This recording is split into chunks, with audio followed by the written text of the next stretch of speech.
And good morning. It's your friendly neighborhood Tironan, and today we're checking out a new headset and mic. Um, I've noticed some things and some comments have been made about the sound not being everything which it should be, and so we're going to go ahead and try this new headset, and hopefully I won't have to send it back and find something else. By all means, feel free to comment on the sounds, and today we're going to be looking at the BF110B. Just got this. Never have flown it before, and the only upgrade I've got is the DB601 engines, which brings to 636 at its tier. That's pretty good. So there you go. There's the difference between them. You can see there the altitude performance on this is going to be 5577, which is pretty good. This is a tier 4 aircraft, so both the speed and the altitude performance are pretty good. It comes standard with the 220 millimeter guns. That's normally pretty good, but in this case, what you get is the MGFF, which is the short barreled, not so hot 20 millimeter guns that the Germans originally equipped their aircraft with. When you get to higher tiers, I can almost guarantee you that you're going to start seeing, yeah, this puppy right here. Um, and this came in two stages, and this is absolutely correct. The autocannon 15 millimeter M151/15. Um, that's essentially a little larger than a 50 caliber. And then you get the 20 millimeter, which is an 80 caliber. Came later and was, I know darn well that it equipped the actual models later, and it was also carried through in the Messerschmitt 109 line as well as the um, Focke-Wulf 190 line. So what's the difference? Well, a lot of velocity and the Mineshell. I described that earlier. Let's go to battle. But the difference is a lot of velocity in the mine shell. What's a mine shell? Well, a mine shell is when you take a shell and you thin the casing down to the absolute minimum of what is needed without rupturing coming out of the barrel, and allows you to put more explosive filler in it, and you get more bang for your buck. Also, explosives are lighter than metal, and so it allows you to increase your velocity. The Germans use that mine shell in their 20 and 30 millimeter shells to great effect, and they always, you'll see comments at the from German aces that always thought the ordnance was superior to other countries. So we'll see if that's a fact or not. Never have flown this aircraft before. From what I'm seeing here, I'm thinking this is going to come up as a heavy fighter. And high altitude boom and zoomer. We'll see. Sometimes I get surprised. Okay, so we're on the archipelago map and fives and fours, so we're going to be on the short end of this one.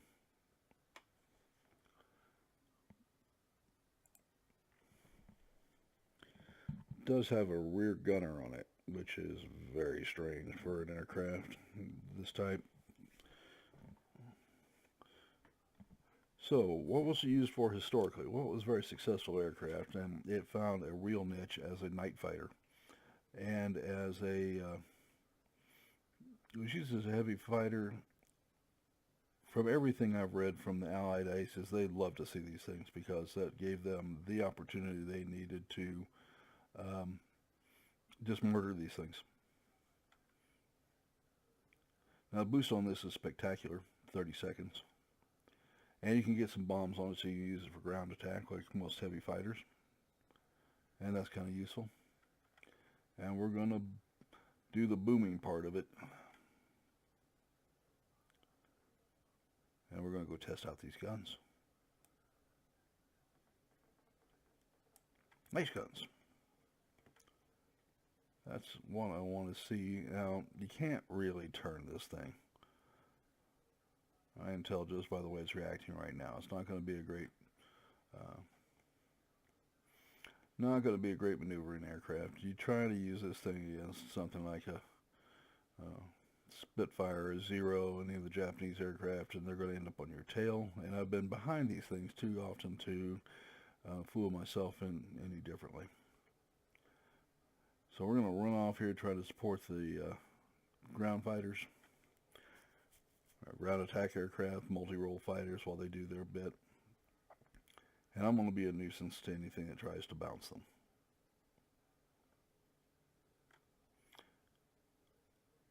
And I want to get down here where I can support these guys, or get over here where I can support these guys. Because I'm pretty sure they're going to want to come after us. And that was 50% of his health bar. I have help here or I wouldn't be turning. I'd be in major trouble here if it wasn't for the other aircraft. Okay, and I notice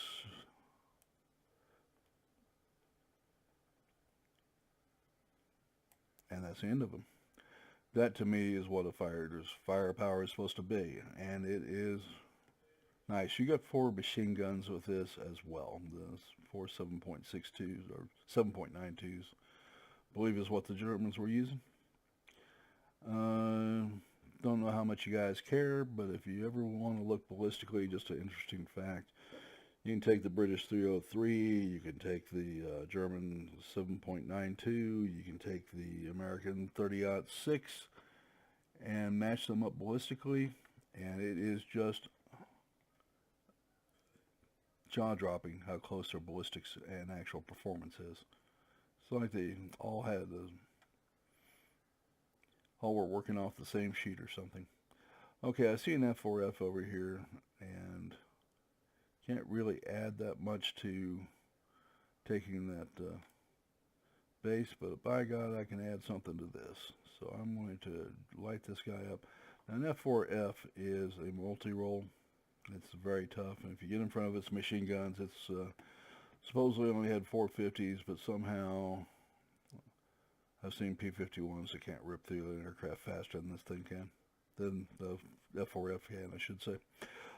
Okay, so we're very happy with our firepower, and our altitude performance is where we should be shining. So I am going to climb and get out of the low fighters area. It's not really me anyway. And here we have a KI 84 or 43, excuse me. And what he was doing that high, I don't know. It's not the area he's going to be happiest at. Personally, I like to get low in that aircraft, wait for somebody to attack me, and then whip around onto their tail. And since it has the health bar of a gnat,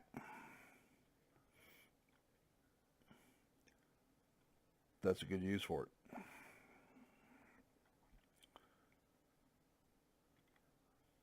Alright, we're just looking at something to shoot right now.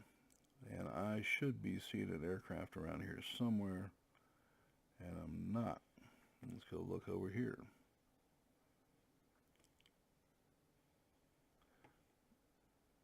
And I see it. A couple of aircraft down there.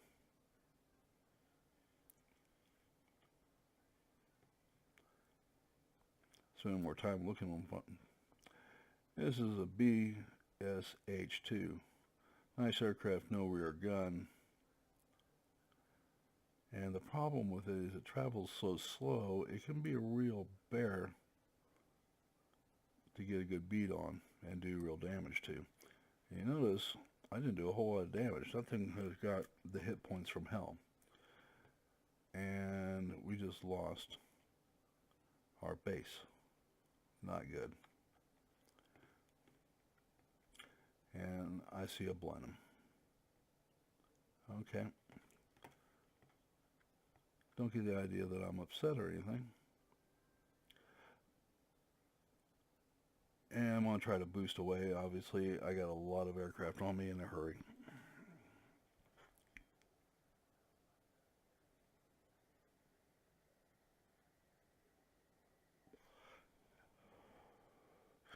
Well, you make mistakes, you got to pay for them.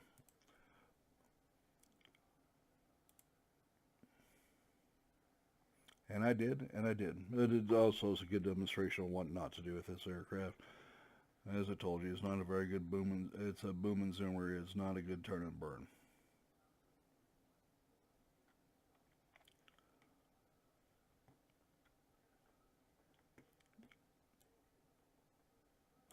Which also means it's not a good aircraft to go head to head with. And I bet he is really wanting to lay hands to me, but it's too late.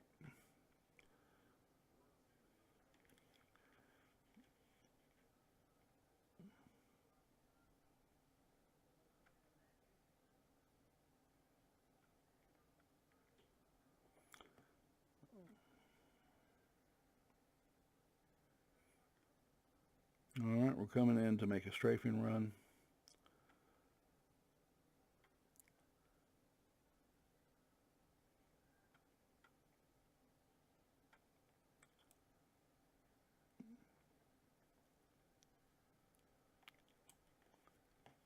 Oh, that hurt.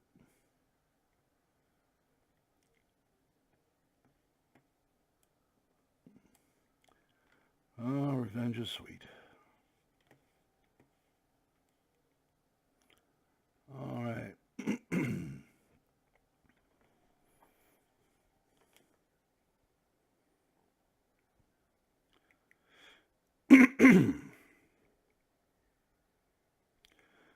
You guys probably got an earful of that one. I just hit the wrong button. Brand new headset, lost the mic cutout. My apologies, gentlemen. Try to make sure that doesn't happen again. All right, we're going to go back and take a look at what we did. But it gives you a very good idea what the aircraft is capable of. You get some bombs on it, it also makes a good bomber. But you better be quick on the B button because you're not going to be over at the target very long. Got some good aircraft experience, pilot experience, gunner experience.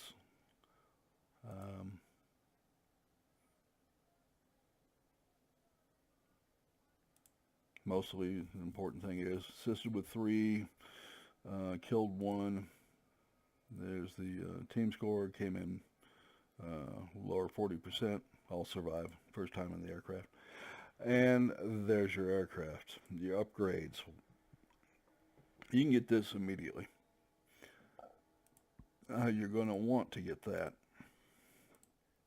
When you need your rear gunner, oh, do you need your rear gunner. And then you'll want to get your bombs.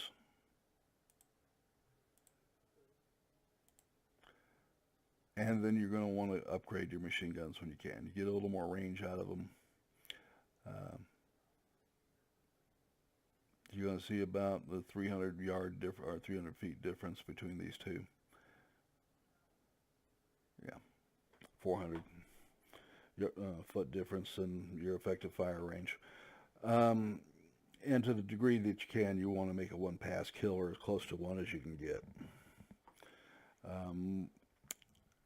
Not terribly maneuverable. It's not going to impress anybody in that, and that's why Allied single-engine fighters love to run across this thing.